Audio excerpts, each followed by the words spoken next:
Good evening, residents of Everett, Washington, and interested parties. I'd like to call to order the regular meeting of the Everett City Council for November 20th, 2024. For information on council meetings and how to participate, please visit everettwa.gov/citycouncil. For the record, President Schwab will be participating in this evening's meeting remotely, and I'll be presiding over this meeting. Clerk, will you please take the roll? Mayor Franklin. Here. Councilmember Toohey. Here. Councilmember Bader. Excused. Councilmember Ryan. Here. Councilmember Vogely. Excused. Councilmember Fossey.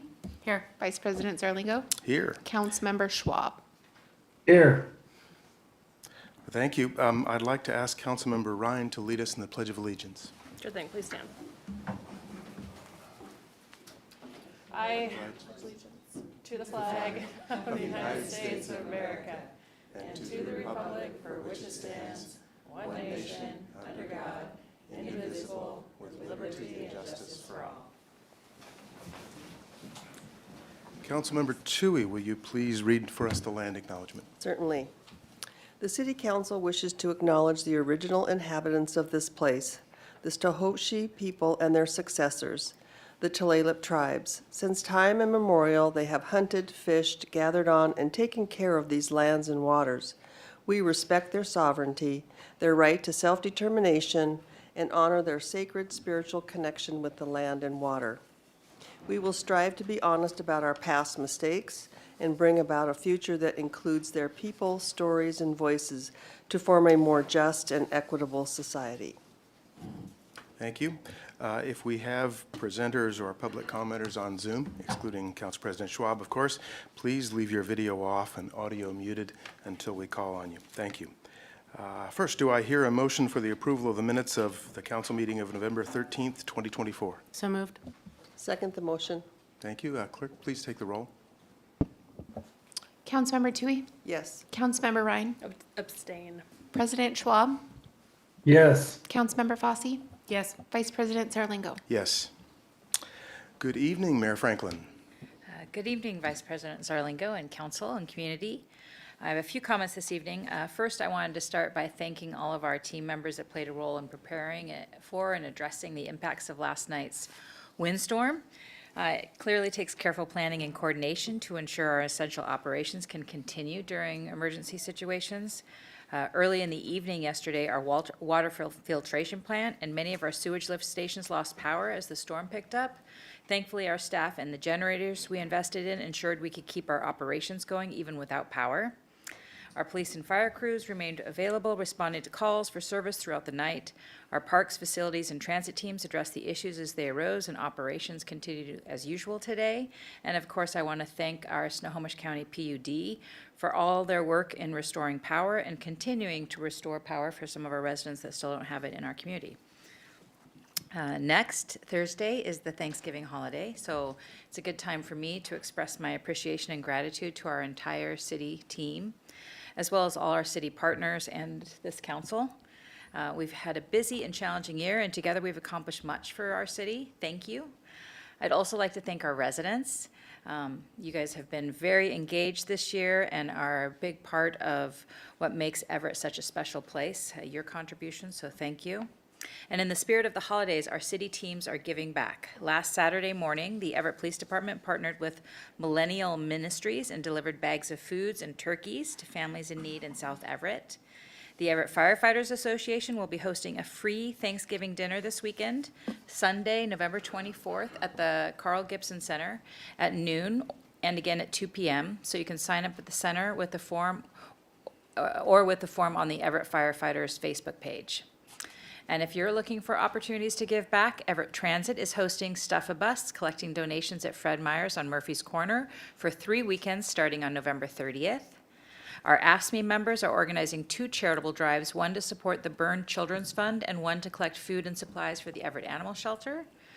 Or you can consider dropping off toys and food donations at any of our fire stations through December 15th. So a big thank you to all of our city teams for your generosity.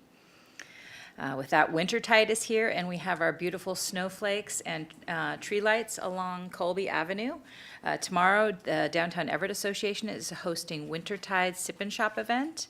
And this weekend, Normanna Lodge's annual Holiday Bazaar is open, and it's a great place to find those unusual and unique gifts.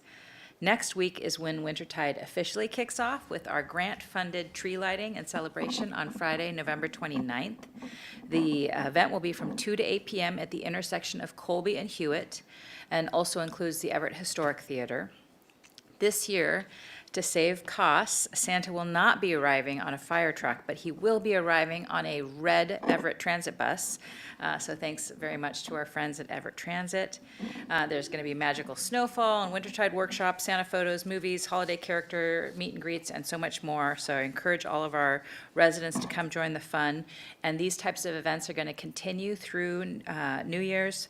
The port is hosting 12 days of reindeers starting on November 30th at the Port of Everett. Wintertide is having a village on Casito Road on Friday, December 6th. And there's going to be a solstice luminary walk at Evergreen Arboretum on December 21st, and a lot more. You can find more information at visiteverett.gov. Last week, we had a speaker I wanted to thank, Catherine, who spoke during public comment. Just want to share that we fixed the areas they noted for accessibility and inclusion. In addition, we continue to update the website for compliance, both ADA accessibility and to just improve usability for everybody. And then I have two more things, but first I'd like to invite Deputy Chief Hendrickson forward because we're going to be swearing in our new officer this evening. Great, thank you, Mayor, Council. I'm pleased to present Officer Tim Oda. Tim was born and raised in Renton, where he graduated from Tahoma High School in 2011. Tim continued his education at Washington State University. Go Cougs. And earned his bachelor's degree in criminal justice with a minor in sociology. After graduating from WSU, Tim worked as an emergency medical technician for 2 years in Seattle, then as a probation officer with the Washington Department of Corrections. Tim knew he wanted to be a police officer from a young age so he could help people and positively impact their lives. It was while working with the DOC Everett Field Office that he would interact with the Everett Police Department officers assigned to the anti-crime team and violent crime unit who convinced him it was time to apply. Tim's prior interactions with our officers left a good impression, and he knew EPD was the team he wanted to be part of.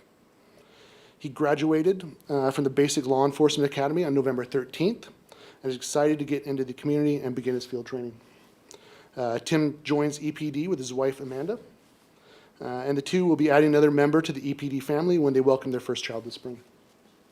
I present to you Tim Oda for your consideration. Do I have a motion to accept Timothy Oda as the newest member of the Everett Police Department? So moved. Second. Clerk, please take the roll. Councilmember Tui? Yes. Councilmember Ryan? Yes. President Schwab?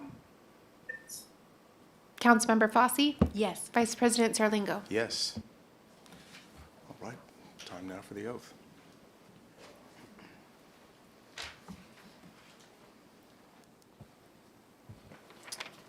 Please raise your right hand and repeat after me.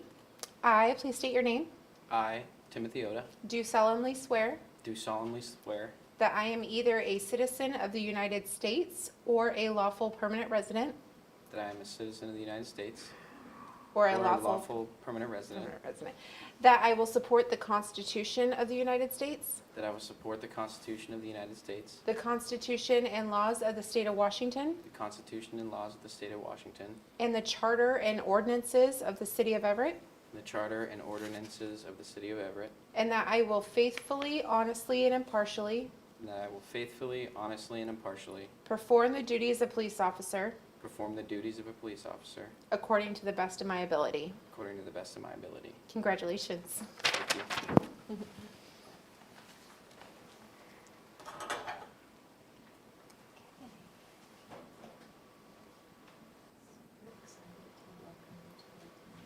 you. I'm very excited.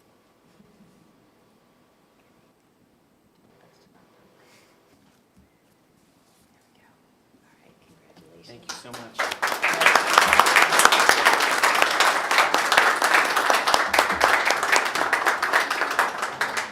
Thank you very much. Thank you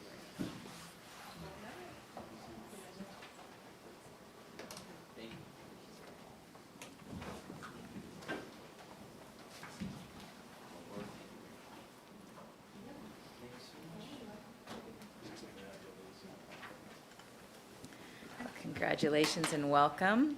And then lastly, I just wanted to note that council received our final memo from staff earlier today on your budget questions. You guys have been great in asking lots of questions. All those memos have now been posted on the budget page of our website developed by the communications team. In addition, Library Director Abby Cooley is here now for your questions. She has another engagement tonight, so I thought I'd ask her to come forward and just share a few words about the library budget. And this, I just recommend to all of you, this is a great time to ask her questions under your council comments, because she, again, has to report here in about 18 minutes. So with that, I turn over to Abby. Good evening, Mayor. Good evening, council members. As director of the Everett Public Library, I would like to provide an update on how library services will be impacted by the proposed City of Everett budget for 2025. As we know, our Everett Public Library is a cornerstone of the community, and we serve everyone by connecting them to information and resources that they need. The proposed budget will have significant impacts on how the library can provide services to our community. The Board of Trustees approved a balanced budget in September and approved new operating hours at last night's board meeting. When balancing the library's budget and making decisions relating to service reductions, library leadership and the board considered all options seriously and thoughtfully, weighed statistics along with feedback gathered from staff and the community, and they balanced staffing considerations with public access to library services. Our library staff are our most valuable asset to the library and our community, and also represent the largest portion of the library's budget. As such, it was impossible for the library to absorb the budget reductions without impacting our staff. 3 library employees, or equivalent of 2 FTE, including our seasonal employees, participated in the voluntary separation incentive program. 3.95 FTE of existing vacancies, which include seasonal labor, will remain vacant. And in an effort to avoid layoffs and create a sustainable staffing plan for the next 2 years, the library worked with administration, human resources, and our AFSCME labor partners to offer a voluntary reduction in work program to library staff. This program allows staff to voluntarily reduce their work hours or take furloughs. While there are still a few reductions to be finalized, 16 individuals ranging from seasonal employees to the director have volunteered to participate in this program. This results in a 5.635 FTE reduction in staffing when compared to our 2024 staffing. That includes a grant-funded part-time position and seasonal labor. And that's comparing it to our 2025 staffing levels, which includes the vacancies, the voluntary separation program, voluntary reductions, furloughs, and seasonal labor. Due to the reduced staffing, library hours will be changing effective December 1st, 2024. The existing vacancies that we have and the voluntary separation vacancies are the reason for starting the new hours in December. Between both locations, library hours will reduce from 96 hours open per week to 72 hours open per week. Although limited, weekend and evening hours will still be available. Both library locations will have the same hours and will be closed on Sundays and Mondays. The libraries will be open on Tuesdays and Wednesdays from 10 a.m. till 6 p.m., Thursdays from noon until 8 p.m., Fridays from 10 a.m. till 5 p.m., and Saturdays from noon until 5 p.m. And the budget will impact more than just our staffing levels and our open hours. There will be a $230,000 reduction to library materials. This includes books, movies, downloadable items, streaming items, and databases. Patrons will find that there will be fewer new titles available and that there will likely be a longer waiting period before receiving items. The library's hotspot lending program will end on December 31st. There is currently a waiting list for hotspots, and not all people who are on the waiting list will be able to borrow a hotspot before the program ends. The library will pursue grant funds to reintroduce this program, and there may be a federal opportunity for grant funding available in July that would allow us to resume this program. The library will continue to loan Chromebooks, but we will not be replacing lost or damaged Chromebooks, meaning there will be fewer loanable Chromebooks and they may eventually phase out. There is currently a short waiting list for Chromebooks, and that waiting time may increase. There will also be a reduction in the number of public programs we are able to offer. These public programs include story times, STEM programs, adult educational programs, entertainment, craft events, book clubs, and more. Story times and other children's early literacy programs will continue, but it will be at a reduced level. In general, patrons may experience longer waits for service when they're calling us on the phone, coming in person, or contacting us by email. And access to community meeting spaces will be more limited. As one of the only public daytime cooling, warmer, and cleaner air centers in the city, community members' access to safe spaces will decrease during these weather-related events. Yesterday's event as an example of people being able to come in and utilize our spaces to just simply get warm and charge their devices. Access to in-library social work services will also be reduced due to the reduced hours of operation. And with the reduction in hours, we anticipate that individuals who currently utilize the library spaces as a day shelter will need to seek refuge somewhere else, and that library property will see an increase of misuse during extended closed hours when the building space is not activated. And it's this last point which concerns me on a personal level. Library staff have been put in a position to act as a social service more and more, but with fewer resources. Staff are experiencing trauma and burnout, and library staff are fearful about the detriments that may occur when library doors closed for longer periods of time. I'd like to recognize that just this past Monday, employees, heroic employees at that, working at the library had to utilize CPR to successfully resuscitate an individual. Had this incident occurred on Monday just a few weeks later, it's still unknown what that outcome could have been. That said, while all of these changes will be felt by both staff and our community, I can assure you that the library and our amazing staff are as committed as ever to our mission of connecting our community to information and resources that inform, educate, and entertain. Thank you, and if there are any questions, I'm happy to answer. Councilmember Fossey. I'm sorry to hear that they had to deal with that incident and concur with you. We have amazing library staff. I was wondering if you could send that list of detailed list that you provided there of all the impacts to us. I'm happy to include all of that in an email to everybody. Thank you. Yeah. All right. Thank you. I just Sorry. want to thank Abby for coming. I know this is a challenging time. I'm sorry these cuts are so drastic for the library, and you guys do a great job, so thank you.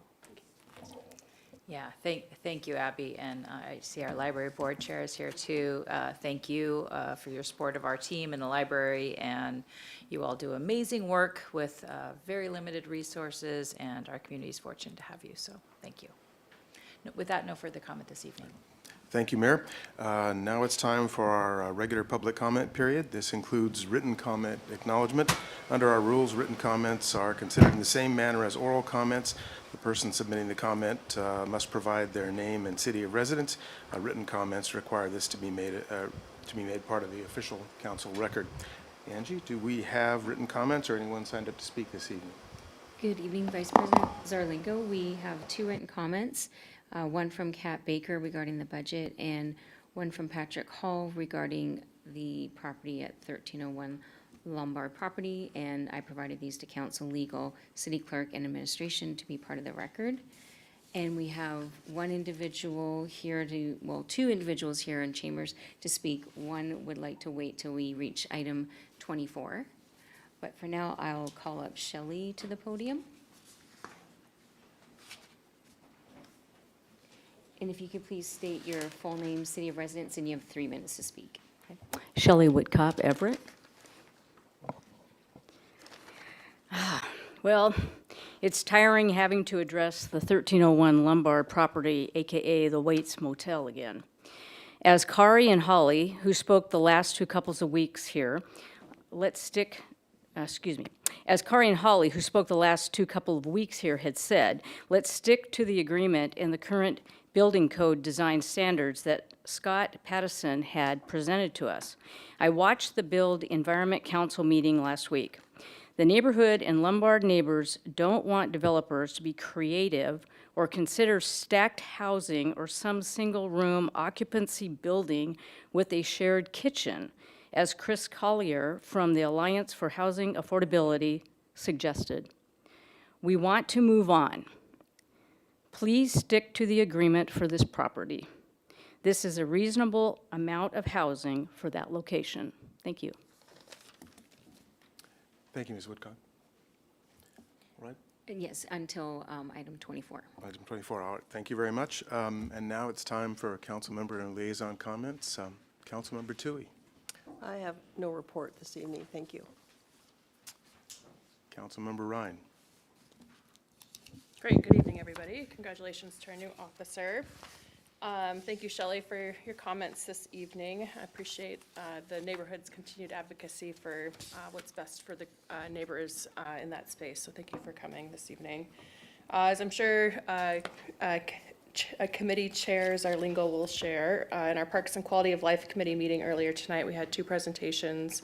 One was on was from our Parks Department about the elimination of our Park Ranger program, so I wanted to make sure that that was mentioned out loud in conjunction with the presentation from Abby about reductions to the library, just so that's all heard in one space and one time to highlight that the structural budget deficit is real, and there's real consequences for not being able to balance our budget because of the structural budget deficit. So if there's any budget deficit deniers still out there, I would encourage you to take a close listen to the different programs that are being cut and the difficult decisions that have to be made because of the budget deficit and the continuation of that. So thank you, Abby, for sharing tonight, and thank you to the board too. I know you guys, it was probably pretty difficult to have that meeting yesterday. Thank you. For my update, last week I was at the National League of Cities Conference in Tampa, Florida. I wanted to share a couple mentions just about Tampa in general and then some of the things that I learned. First, Everett really does have the best water like in the nation. So I wanted to just give a shout out and some kudos for our water system here in Everett. It's it really is phenomenal.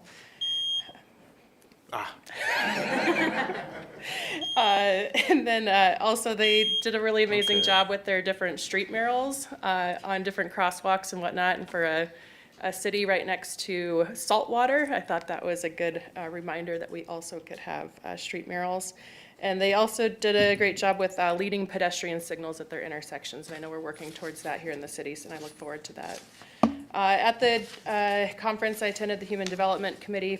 I'm on that committee and was able to finalize the federal agenda for the National League of Cities human development issues, and it was definitely shaping up to be a good one. Also had a chance to do 3 different tours. One was called the Tampa Bay Tour.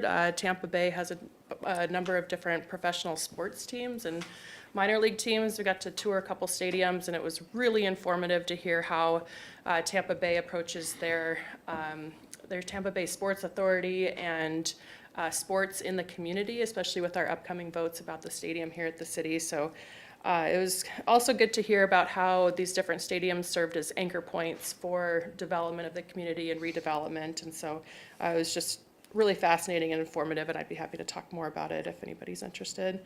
Also did a tour of they have a little district called Water Street, and a billionaire invested in the community, but they also used the hockey arena as the anchor tenant to build around it, which was really fantastic. So if anybody has any billionaires laying around that wants to invest in Everett, I have some good ideas for them.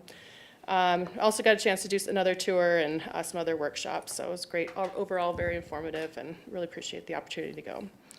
On Monday, I attended the Port Gardner Neighborhood Association meeting, and there were a number of questions about the stadium and the Fiscal Advisory Committee recommendations, and also about our city's budget deliberations. So we had a very long talk about it, and it had a lot of questions, so I'm glad to be able to answer some more after the presentations in a couple of weeks from our Fiscal Advisory Committee about the stadium.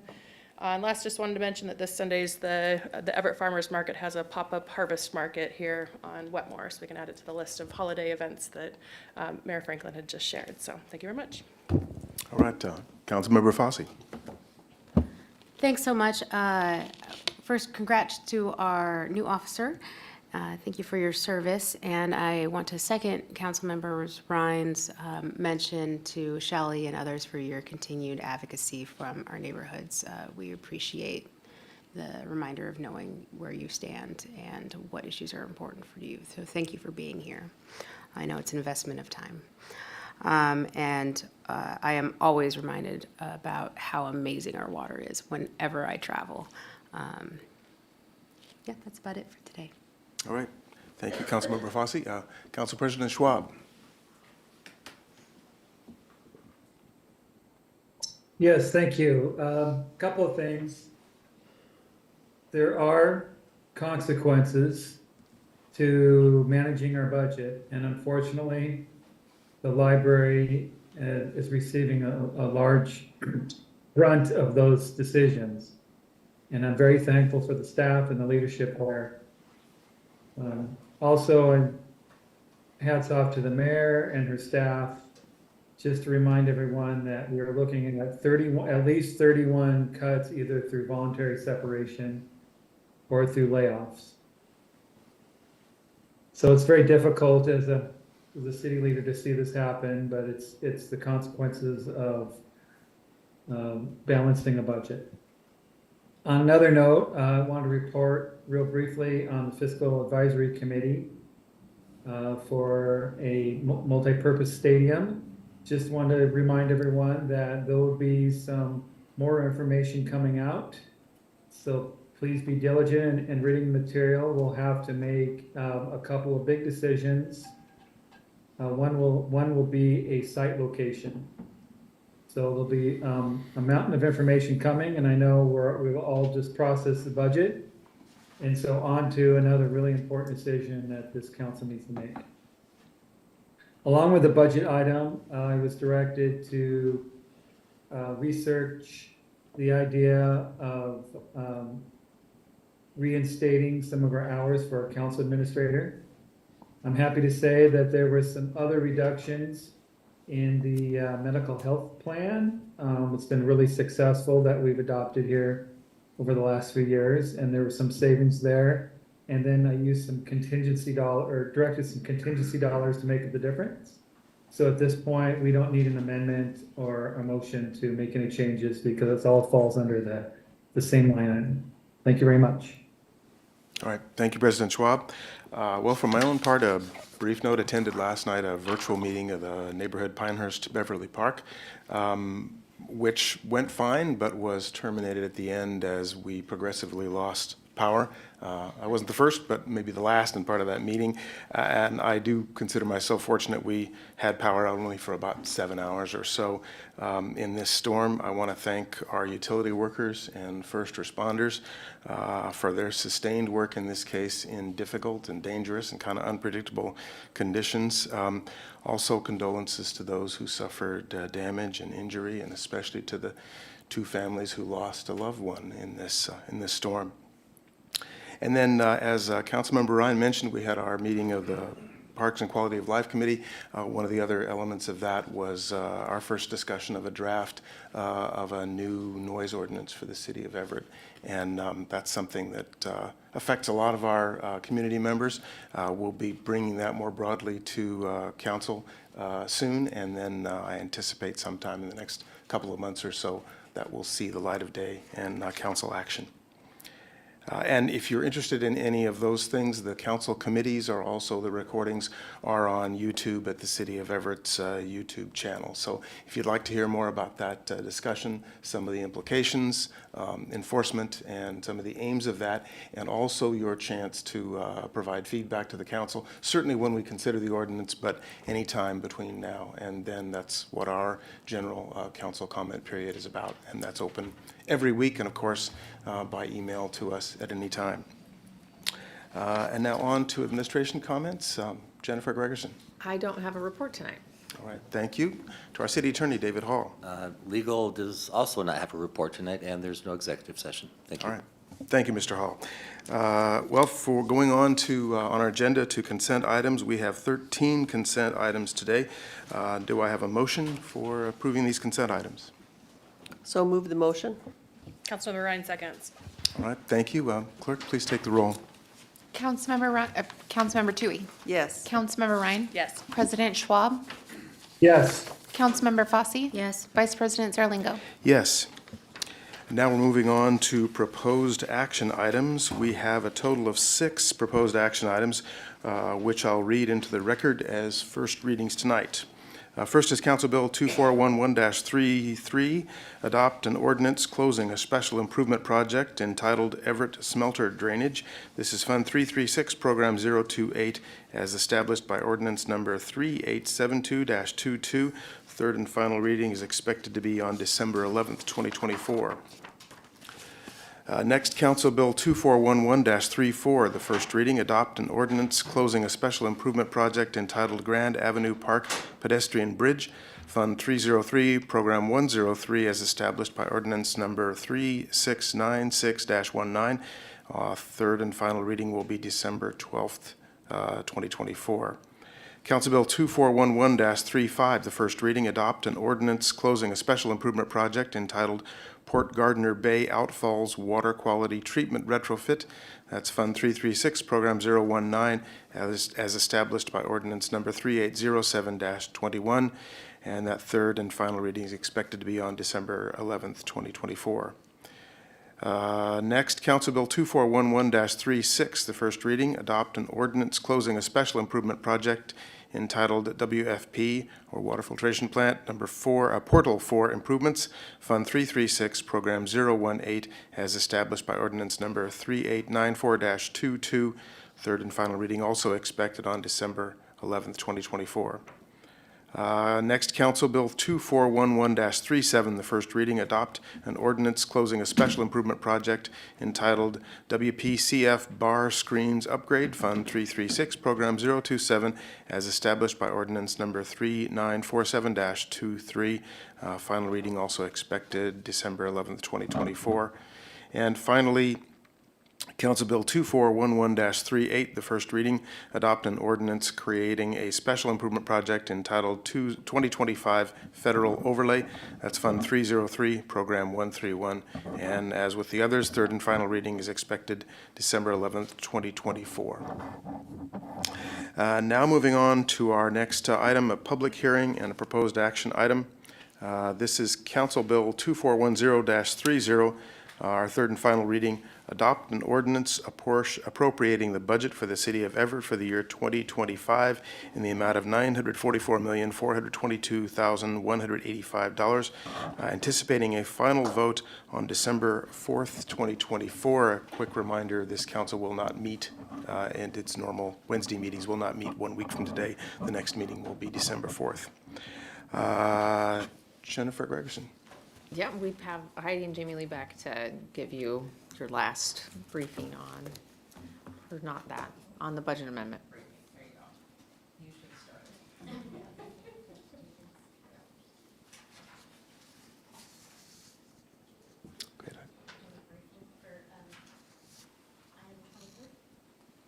Sign 20. So we don't have a briefing for the one you just read, so. Any questions? Yeah, yep. We're asking for any questions on. No? Okay. And this is a public hearing. We don't have, Angie, any other public comments in this? No, we do not. All right. Then I'm asking for a motion to close the public hearing. So moved to close the public hearing. Second? Should we be keeping it open until our final vote, though? I think we're closing the public hearing, and then separately we vote on this, but I think this closes the full public hearing, although public comment's always allowed. You got it, that's right. Right. Yeah. Okay. All right, if there's no further discussion, clerk, please take the roll. I'm taking the roll for closing the public hearing. Councilmember Tui. Yes. Councilmember Ryan. Yes. President Schwab. Yes. Councilmember Fosse. Yes. Vice President Zarlingo. Yes, so we'll actually propose a motion on this at our next council meeting. Right, our next two items are public hearings and action items. So we will be voting. This is Council Bill 2410-31, the third and final reading. Adopt an ordinance levying the EMS property taxes for the city of Everett for fiscal year commencing January 1st, 2025 on all taxable property, both real and personal, subject to taxation thereon. Angie, any members of the public wishing to speak on this one? No, there is not. All right. let's see, this was a public hearing. Do I have a motion to close this public hearing? So moved. Councilmember Ryan seconds. All right, clerk, please take the roll. Councilmember Tui, Yes. Councilmember Ryan, Yes. President Schwab, Yes. Councilmember Fosse, Yes. Vice President Zarlingo. Yes. And now do I have a motion to adopt the ordinance levying the EMS property taxes? So moved. Councilmember Ryan seconds. All right, and do we have any discussion on this motion? All right, we do not. Clerk, please take the roll. Councilmember Tui, Yes. Councilmember Ryan, Yes. President Schwab, Yes. Councilmember Fosse, Yes. Vice President Zarlingo. Yes. Now moving on to our second action item, Council Bill 2410-32, the third and final reading and a vote, adopt an ordinance levying the regular property taxes for the city of Everett for fiscal year commencing January 1st, 2025 on all taxable property, both real and personal, subject to taxation thereon. Angie, do we have public comment on this one? No, we do not. Okay, we do not. Without, do we have any council comments on this item? All right, without that, then do I have a motion to close the, yes, So to close the moved. public hearing? So moved. Councilmember Ryan seconds. All right, clerk, please take the roll. Councilmember Tui, Yes. Councilmember Ryan, Yes. President Schwab, Yes. Councilmember Fosse, Yes. Vice President Zarlingo. Yes, and now do we have a motion to adopt the ordinance levying these regular property taxes? So moved. Councilmember Ryan seconds. All right, clerk, please take the roll. Councilmember Tui, Yes. Councilmember Ryan, Yes. President Schwab, Yes. Councilmember Fosse, Yes. Vice President Zarlingo. Yes. And now on to our briefing and a proposed action item. Council Bill 2411-39, the first reading, adopt an ordinance approving the appropriations of the 2024 revised City of Everett budget and amending ordinance number 4046-24. And here we anticipate the third and final reading be December 11th, 2024. And I think it's time for a briefing from our Director of Finance. Good evening, Mayor and City Council. Tonight we are presenting the third and last amendment for the 2024 budget. I will be presenting the general government amendments, and Jamie Lee, our Assistant Finance Director, will present the non-general government amendments. In total, the budget will be amended by $13,763,164. This includes $650,448 for general government funds, and $13,112,716 for non-general government. Revenues totaling $10,160,515 offset these expenditures. I will pause after presenting the general government amendments for questions, which is after slide 5, before Jamie Lee moves forward with presenting the non-general government. The First Amendment adds $20,000 in funding for demolition and abatement expenditures under Non-Departmental Fund 009. The additional funding is requested by the city's Code Compliance Division to cover increased costs associated with addressing the growing need for graffiti and property-related public health and safety nuisances. The next amendment increases the budget for the Engineering and Public Services Department by $360,000 for traffic signals and guardrail repairs. The department is responsible for maintaining road safety infrastructure, which includes repairing traffic signals and guardrails that are damaged due to accidents.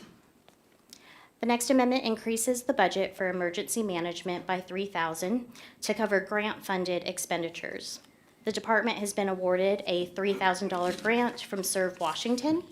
The funding will be used to purchase materials and supplies for Community Emergency Response Team, or CERT, classes and public education, which train and educate community members in emergency preparedness and response.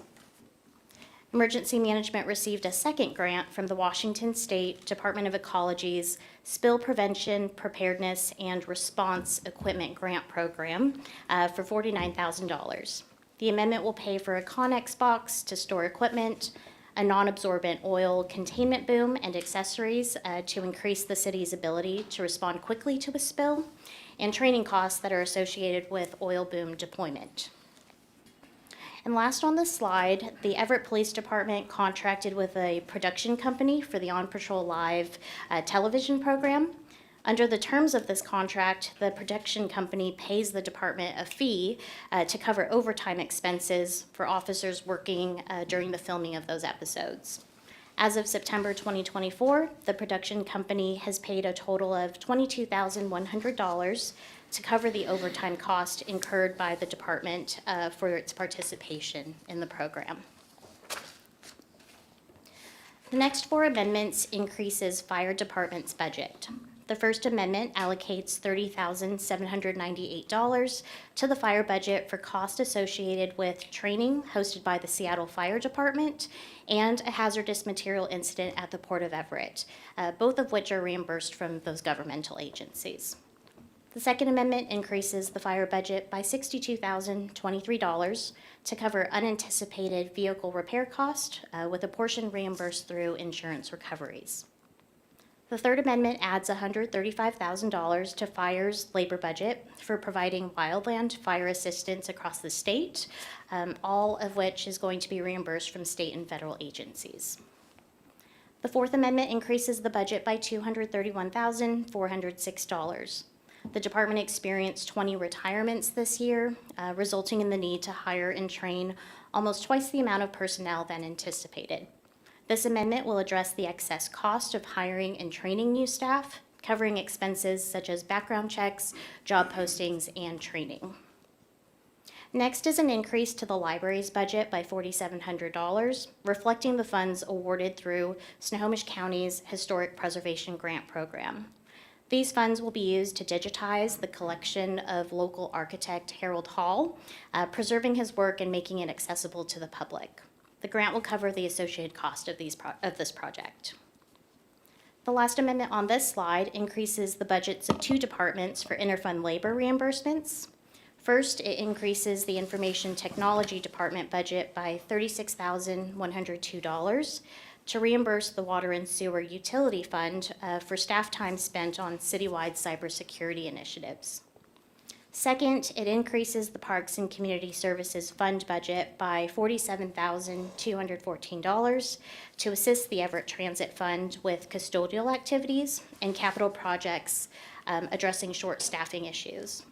These adjustments ensure that the respective funds are properly reimbursed for labor costs associated with supporting those departments.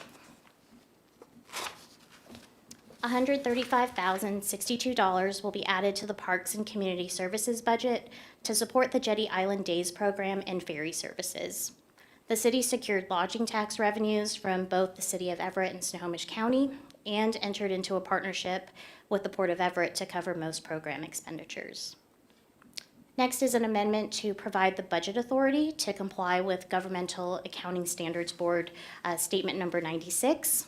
This governs the accounting and reporting of subscription-based information technology arrangements, also known as SPIDAs.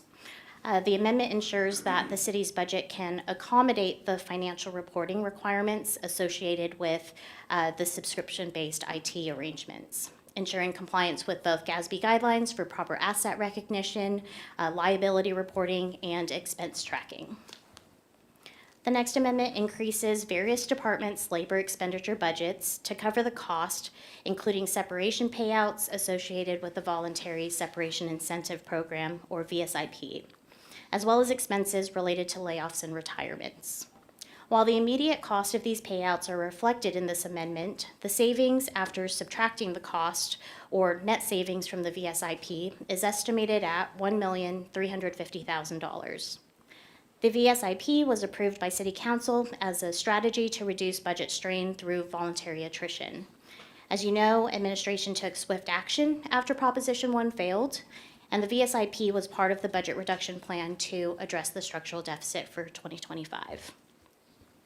The next amendment proposes to use additional vacancy savings from various departments to mitigate the negative financial impact of the 2024 labor strike within the aerospace industry on the city's business and occupation and sales tax revenues. The city took quick action to address anticipated shortfalls this year and future years, in part by holding some positions vacant. The strike has led to a decline in these revenue sources. And the amendment reallocates savings from vacant positions to help offset the shortfall, ensuring continued operations and stability in the city's budget during this period. Next is an amendment to reallocate $262,101 in unspent Federal American Rescue Plan Act grant proceeds and interest earnings to the general fund. This amendment and the subsequent amendment are financial reporting and accounting transaction requirements. It is important for council to note that after the amendments are approved, the $262,101 in unspent ARPA funds will end up in the COVID recovery program, which is our local program, the fund where expenditures are approved through council resolution. Council will recall that the majority of the ARPA funds were previously moved into the COVID recovery fund, with the exception of Everett Forward Grants 1 and 2. $262,101 is the remaining ARPA funds that must be allocated and committed by the end of 2024, or we lose that funding. Essentially, we have to repay that to the U.S. Treasury.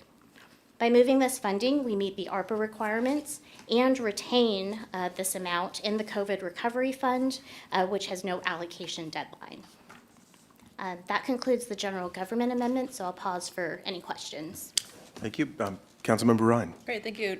So for some of the Everett Forward grants, are they still active, or is this all unclaimed money? Yes, so there are still, by December 31st, we need to have all ARPA dollars obligated. So there is still funds that remain for Everett Forward Grants 1 and 2, for those that have pending balances that have yet to be drawn down. However, we have worked since July to get everybody contracted and ensure eligibility, but there have been no contacts. So rather than losing these funds, it's best to transfer them to the COVID relief. Okay, thank you, appreciate that.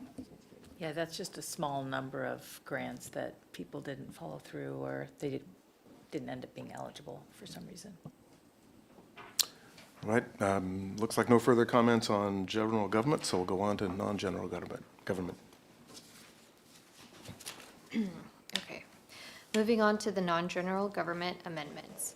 The first amendment increases the CIP1 expenditure budget by $310,000 for the municipal court security camera upgrades project, as approved by council via Plans and Systems Ordinance 4040-24. The next amendment increases the Motor Vehicle and Equipment Replacement Reserve Fund 126 expenditure budget to cover a streets vehicle replacement and Phase 2 of the electric vehicle charging station at Forest Park. Next is an increase to the Emergency Medical Services Fund 153 expenditure budget to replace medical equipment that has exceeded its useful life. The funds will be used for the following replacements: a new medical services officer vehicle, a training mannequin for EMS training, and new laryngoscopes and ventilators. And the last amendment on this slide covers the excess training costs incurred by the EMS fund due to higher than expected number of retirements in 2024. While the department originally budgeted for the promotion and training of 3 employees for paramedic training school, an additional 4 employees were sent due to the increased retirements. This amendment will provide the necessary funding to cover the additional training costs for the extra personnel. In October 2024, the police department was awarded $187,204 from the Department of Justice COPS Law Enforcement Mental Health and Wellness Grant. These funds are specifically designated to enhance the department's mental health and wellness programs for its staff. Additionally, a portion of the grant will cover travel expenses for 2 police department staff members to attend training sessions over the next year, furthering the development and effectiveness of the program. In September 2024, the police department was awarded $45,289 from the Federal Emergency Management Agency, FEMA's, Port Security Grant Program. These funds are specifically designated for the replacement of aging electronic equipment aboard the Marine One emergency response vessel ensuring that the vessel remains fully equipped and operational for effective port security and emergency response operations. The city was awarded $56,000 from the Association of Washington Cities Alternative Response Team Grant Program. These funds will be used to support labor costs for the Community Support Supervisor. The grant period runs from July 1st, 2024 to June 30th, 2025, and expenses under this grant are strictly limited to labor costs associated with the role. In July 2024, the City Council approved a contract with Concur Addiction PLLC for the Emergency Mobile Opioid Team in Everett, EMOTE, program. The contract outlines a scope of work that includes providing mobile medicine, counseling, and peer support to unsheltered residents in Everett who are using opioids and synthetic narcotics. The period of performance for the contract is from May 1st, 2024 to December 31st, 2024, and the services are designed to address the urgent needs of this vulnerable population, improving access to health care and support. The city was awarded a $500,000 grant from the Washington State Healthcare Authority for the Street Medicine Team Pilot Program, a key component of the Emergency Mobile Opioid Team in Everett program described in the previous amendment. The grant will allocate $50,000 to cover a portion of the program manager's labor costs and $450,000 to establish a subrecipient relationship with a community partner who will deliver services aimed at reducing health disparities and improving health outcomes for the unhoused population. The grant period runs from July 1st, 2024 to June 30th, 2025, with funds to be spent equally across 2 years. $250,000 in 2024 and $250,000 in 2025. The city has accepted a $4 million chemical dependency and mental health interlocal agreement from Snohomish County to establish a housing facility in Everett for individuals who are unhoused. This facility will provide short-term housing along with coordinated access to substance use and mental health treatment services. Under the terms of the agreement, the city will act as a pass-through of funds, providing $2,900,000 in 2024 and $1,100,000 in 2025 to the Everett Gospel Mission. The period of performance for the agreement runs from October 24th, 2024 to December 31st, 2026. The city anticipates accepting a $4,500,000 grant from the U.S. Department of Health and Human Services through the Substance Abuse and Mental Health Services Administration, SAMHSA, to support the establishment of an alternative response team. This grant will offset various expenses, including labor costs for staff embedded in the Community Development Division, as well as costs for office supplies, small tools, equipments, professional service contracts, travel, and other miscellaneous operational expenses required to execute the grant. The period of performance for the grant is from September 30th, 2024 to October 1st, 2025, with funds to be spent across 2024 and 2025. This amendment addresses the implementation of new subscription-based information technology arrangements as required by Governmental Accounting Standards Board Statement Number 96. The amendment provides the necessary budget authority to comply with these governmental accounting and reporting requirements, ensuring that the city properly accounts for and reports any subscription-based IT contract in accordance with GASB standards. This adjustment ensures the city's financial practices remain in compliance with the updated guidelines for handling these types of arrangements. Okay. The next amendment addresses a $6,467,692 underspend in Transit's 2023 capital budget, with most of the spending occurring in 2024, but not originally budgeted for that year. In addition to completing several projects initially planned for 2023, the purchase of refurbished buses also contributed to the increased capital spending. This amendment will acknowledge the capital spending increases for both the buses and the 2023 projects that were carried over into 2024. The majority of the costs will be covered by grant revenues that were not anticipated in the original 2024 budget. Next is an amendment to reallocate $262,101 in unspent American Rescue Plan Act grant proceeds and interest earnings for the non-general government portion. As Heidi mentioned in the general government amendments, we will be transferring unspent ARPA grant proceeds and interest earnings of $262,101 to the general fund. Since ARPA funds must be committed by December 31st, 2024, this reallocation ensures that the funds are utilized in compliance with federal guidelines. The final amendment is connected to the previous one by allocating $262,101 in ARPA to reimburse the Gen Fund. The amendment creates capacity within the general fund to increase resources to the locally funded COVID recovery program. And that concludes our presentation on the 2024 proposed budget amendment number 3. Councilmember Tui. Well, thank you. I don't have a lot of questions on this, but I did have something about the budget. And first, I wanted to thank Heidi and your team for getting us more answers. I saw that today briefly. Thank you. And so I'm assuming that comprehensive list of cuts will come now that we've had the library update. Okay, great. And then just listening to the COVID recovery programs and everything, I was reminded that Snohomish County purchased the Days Inn at the Everett Mall, and there's been no activity, that was over 2 years ago. So if we could get an update what the county plans to do there, would be great at some point. It's not related to the budget, but kept bringing me up to that. What's going on with the Days Inn? Thank you. That's all. Thanks, Heidi. Any other comments? President Schwab, anything from you? All right, well, that's that budget amendment. We expect a motion and action on that on meeting of December 11th, 2024. And a couple of quick comments on mine, just as that came up as we were talking about these elements of the amendment. I was happy to see continuation of the Jetty Island Days.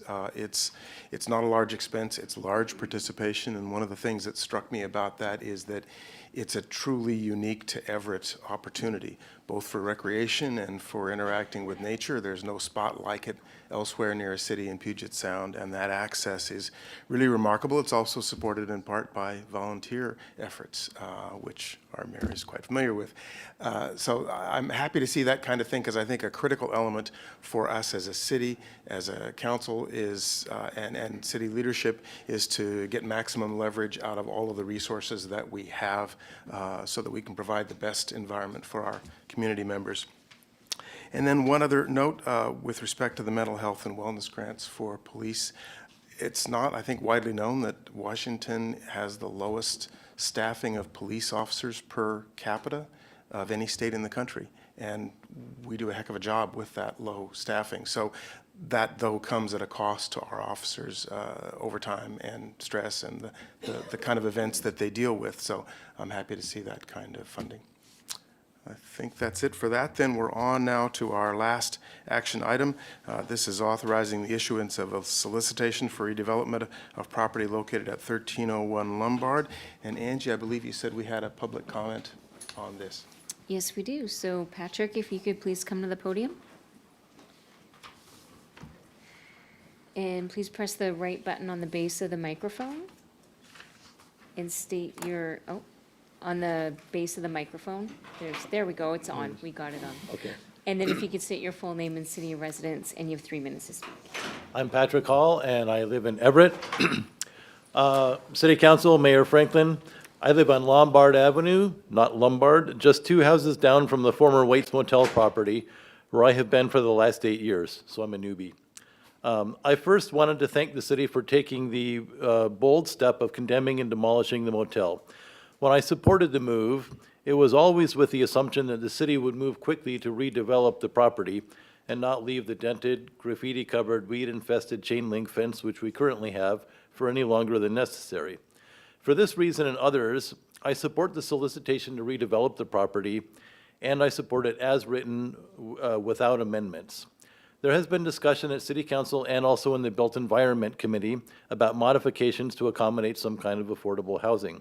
While I applaud those good intentions, I believe that the solicitation as currently written strikes the right balance between being attractive to developers, being compatible with the neighborhood, and maximizing the housing supply in our city. I am against anything that would unduly delay development of the property or result in some insensitive addition to the neighborhood. Middle housing is the right use of this property.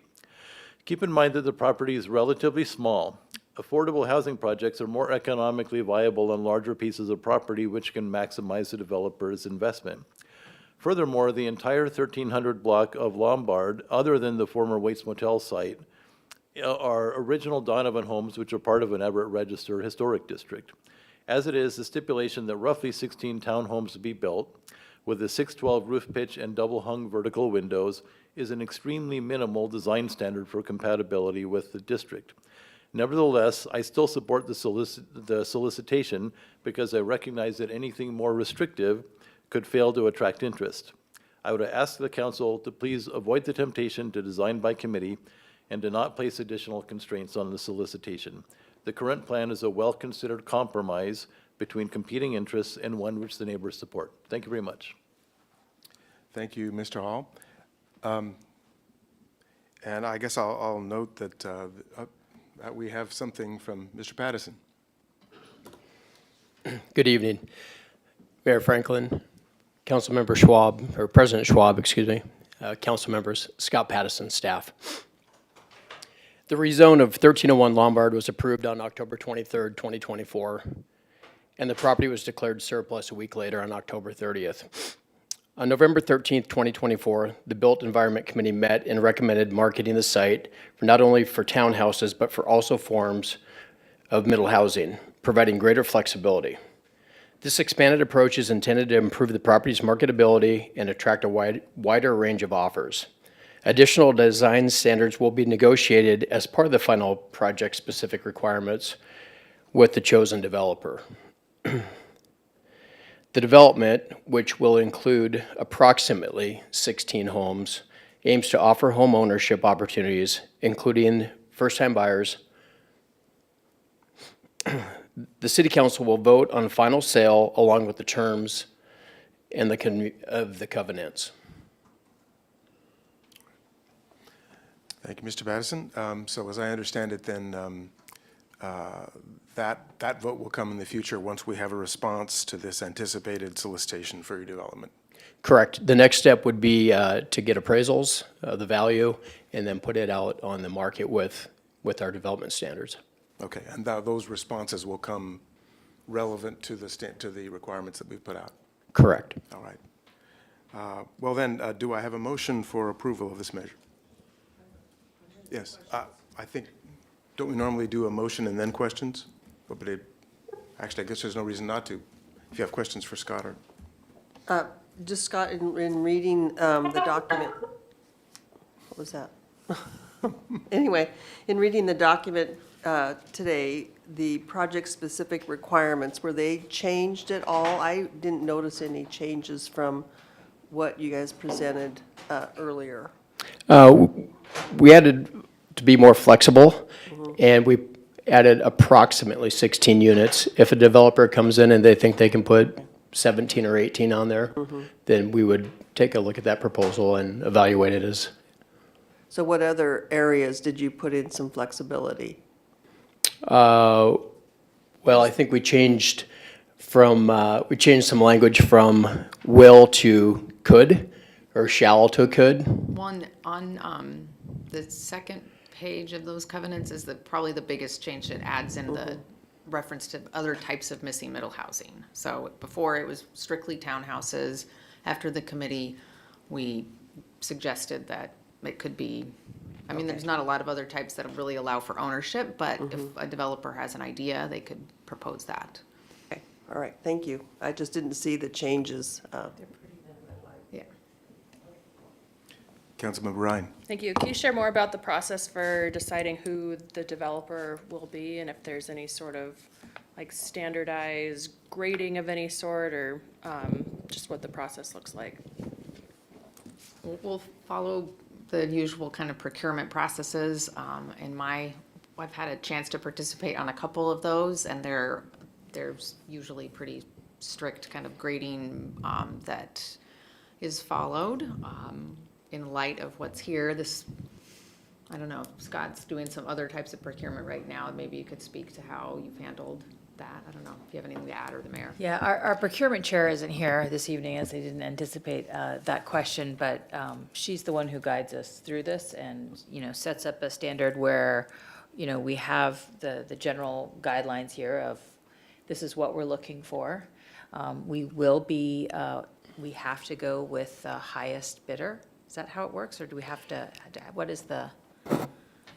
I think we have to accept an offer that is within market. Okay. So it doesn't necessarily have to be the highest bidder, as long as it's within the range of the appraisal. Because we're allowing some flexibility here, and we're looking for a developer, we're giving the developer, a target. We're saying our ideal is 16 townhouses, but be creative, and if you can come up with something that meets our goals, and the goals are listed in the appendix there, then we'll consider that. So there's not really going to be such a thing as highest bidder. There's going to be some evaluation of which developer comes in with the proposal that best meets the goals that the council has developed and that are articulated in the appendix here. And then there would be a recommendation back to council. This is the developer that we think best meets the goals that council has set forth. And we think we can negotiate a property disposition agreement with covenants that meet those goals. When will council be provided with the list of offers? I'm not sure how we usually do that. I mean, this is a unique process. I think we'll have to. Or at least the list of qualifying offers? Yeah, absolutely. Okay. I have some concerns about the post-construction requirements committee. The language feels pretty vague. And I think that the neighbors, speaking to the comments that have been shared, they deserve to know who their new neighbors might be. And there's been a desire for more to, like, first-time home buyers. I'd like to see some units set aside specifically for VA home loans. Seniors that are looking to downsize. I think we received probably 10 or so comments in support of housing that would fit that model. But as it's worded right now, it's about encouraging owner occupancy as may be developed in negotiation.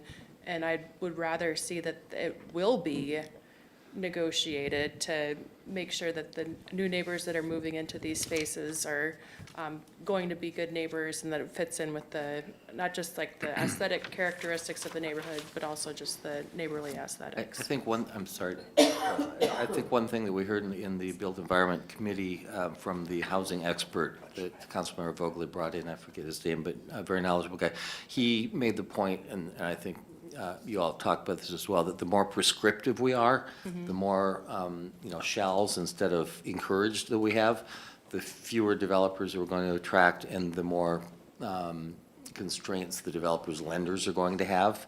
So the thought was that we have sort of goals and attract the greatest number of developers and then negotiate from there. But if we start having real prescriptive requirements for home ownership, et cetera, rather than just aspirations, then we're really going to limit the market. And that's understood, but as it's written right now, it just says as may be developed in negotiations, which leads me to believe that there's this door open to not negotiate it at all. And in the conversations that we've had leading all the way up to this point, it's been very clear that council would have input on many of these stipulations, and now we're here, and what's before me is vague. And it doesn't include the comments that council has shared in the past, particularly, at least from me. We did consider the comments that you made about first-time home buyers, VA loans, and seniors. And those are in line with what the mayor had directed the staff to do regarding home ownership opportunities. This language was written in consultation with one of our city attorneys, with Tim Benedict, who drafted all of this, to ensure that we have that opportunity to build that in, and sort of in the light of the other angle of kind of the flexibility. So, I mean, I think the intent is that we would anticipate at least one, if not many, of the developers might propose a set aside of a certain number of units, or different kind of mixes for what they could see doing. I think that is the intent of the language, is to get those types of proposals. I have a question. So what would happen, like, let's say we put this out there with the vague language that it is to try to encourage the most developers, and we don't get developer that is, you know, doing home ownership, that we just don't get what the council's intent. We don't have to accept it. We can put it back out. We can, right? So I think the staff's goal, we've heard you loud and clear. We've definitely heard the neighbors loud and clear. We want home ownership. We want middle housing. And, but we're also trying to follow the advice of those saying, this is the way to get the most proposals, is you write it with kind of more broad language. And so that's how it's written. But I think we all share the same intent for the ownership and what we want to see in this neighborhood. So you have my commitment and the staff's commitment. You know, I would rather us have more proposals than just a few. But I absolutely hear what your intent is, and I think we share that. Sure. I would just want the assurance that as part of the negotiation process, there is the request to developers to make a plan for who the new neighbors will be in the space. And if they're, and at least have it on the table as part of the discussion. Yeah. So that was my concern here, that there's a door open, that it wouldn't even come up at any point. So that was my intent with bringing it up. And I think, speaking briefly from the comments of the Built Environment Committee, I think the hope is, certainly this kind of property in the city is not very commonly available anymore, especially where there's a homeownership opportunity. So I think the anticipation is that the widest set of things will hopefully get us the best possible offers, the widest range of them, and as quickly as possible, because of course we'd like to get this property off the books and on the market and in the hands of new owners. And so I anticipate some creative and responsive action from developers in this case, and that we will presumably consider that in our next action. And I guess I would say, to whatever degree practical, keep us briefed on on what kind of responses you are getting or what kind of questions you're getting. If after the solicitation you get additional questions or feelers or suggestions, communicate those to us as early as possible, even if they're preliminary, to give us the best chance, if that is not coherent with our intention, that we can push back a little bit and ask for clarification or improvements. Now, any other comments? And I think we're ready to ask for a motion for authorizing the issuance of a solicitation for redevelopment of property located at 1301 Lombard. So moved. Second. All right, we have a motion and a second. Any other discussion on this motion? Clerk, please take the roll. Councilmember Tui? Yes. Councilmember Ryan? Yes. President Schwab?